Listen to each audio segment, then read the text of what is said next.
আসসালামু আলাইকুম ওয়ারহমতুল্লাহ। প্রিয় বোন, আপনি কি কখনো গভীরভাবে ভেবে দেখেছেন প্রতিদিনের রুটিন আপনার জীবনে কতটা প্রভাব ফেলে? আপনার প্রতিটি সকাল, প্রতিটি বিকেল, প্রতিটি রাত হয় আপনাকে আল্লাহর দিকে নিয়ে যায়, না হয় দুনিয়ার ঝাঁকে আপনাকে হারিয়ে ফেলে। আজ আমরা এক শান্তিময় ইসলামিক রুটিন নিয়ে কথা বলবো, যা একজন মুসলিম নারীর আত্মিক, মানসিক এবং দুনিয়াবী জীবনকে ভারসাম্যপূর্ণ করে তোলে। সকাল শুরু হোক আল্লাহর নামে। আপনি যদি ঘুম থেকে জেগে প্রথমে বলেন আলহামদুলিল্লাহিল্লাজি আহইয়ানা বাদামা আমাতানা ওয়া ইলাইহিন নুশুর, তাহলে বুঝে নিন আপনি দিনের সূচনা করছেন শকরের মাধ্যমে। ফজরের সালাত এটা কেবল একটি নামাজ না, বরং এটি আত্মার এক জাগরণ।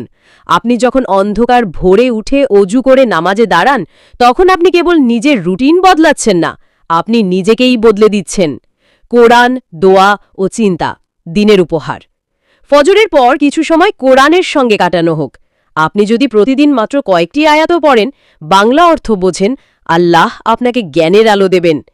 এর সঙ্গে কিছু মুহূর্ত রাখুন জিকর ও দোয়ার জন্য। একটি তাসবিহ হাতে নিয়ে ধীরে ধীরে বলুন সুবহান আল্লাহ, আলহামদুলিল্লাহ, আল্লাহু আকবার। আপনার মন নিজেই আল্লাহর নৈকট্য অনুভব করবে। মোবাইল আপনার সময় আপনি কোথায় ব্যয় করছেন? বর্তমান সময়ে আমাদের সবচেয়ে বড় চ্যালেঞ্জ হল সময়। আপনি যদি প্রতিদিন ঘন্টার পর ঘন্টা সোশ্যাল মিডিয়ায় কাটান, অথচ নামাজ বা কোরআনের জন্য 5 মিনিটও সময় না থাকে, তাহলে একটু থেমে ভাবুন। সময় আল্লাহর এক বিশেষ আমানত। আপনি কিভাবে তা ব্যবহার করছেন সেটাই বলে দিচ্ছে আপনি কি চান। শালীনতা, হিজাব এবং আত্মসম্মান। প্রিয় বোন, আপনি যখন হিজাব পরেন, আপনি একটি বার্তা দেন, আমি আল্লাহর বান্দি, আমি গর্বিত মুসলিমা। হিজাব শুধু কাপড় না, এটি আত্মরক্ষা, এটি এক শক্তি, এটি আত্মমর্যাদার প্রতীক। আপনার পোশাক, আপনার দৃষ্টি, আপনার আচরণ যেন হয় রাসূল সাল্লাল্লাহু আলাইহি ওয়াসাল্লামের উম্মতের মতো। রীতিমতো নামাজ, হৃদয়ের প্রশান্তি। নামাজ আপনার আত্মা, মস্তিষ্ক এবং জীবনের ভারসাম্য ফিরিয়ে আনে। আপনি যখন সময় মতো 5 ওয়াক্ত নামাজ আদায় করেন, তখন আপনি আল্লাহর সেরা প্রহরী হয়ে যান। এই নামাজই আপনাকে আল্লাহর সঙ্গে সংযুক্ত রাখে, আপনাকে সত্যিকারে সাকিনা দেয়। ইলম ও আত্ম উন্নয়ন। আপনি চাইলে প্রতিদিন একটু অল্প সময় রাখুন ইসলামিক জ্ঞান অর্জনের জন্য। হোক সেটা একটি হাদিস, একটি আয়াত কিংবা একটি কোট, যেই জ্ঞান আপনার জীবনে আলোক বুদ্ধিকা হতে পারে।